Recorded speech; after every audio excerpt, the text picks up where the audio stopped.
Leo nitaenda kufundisha somo ambalo linasema mambo ya kukusaidia ili kujua huduma au kipawa ulichonacho.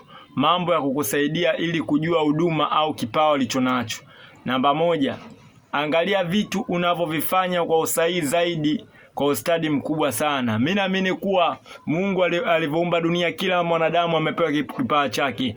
Naona leo kuna mafundi mbalimbali wanatengeneza simu, wanatengeneza nguo, wanatengeneza viatu na ufundi mbalimbali. Kila mtu amepewa kipawa na Mungu. Lakini iko kipawa umepewa na Mungu, jitahidi sana ukitumie vizuri ipasavyo. Kwa mfano, kama we ni mfanyabiashara, unauza vitumbua, unauza maandazi, unauza ndizi, jitahidi uipende biashara yako, fanya kwa bidii sana. Jitahidi uamke mapema, wapikie watu sambusa, wapikie watu bagia, wapikie watu miogo.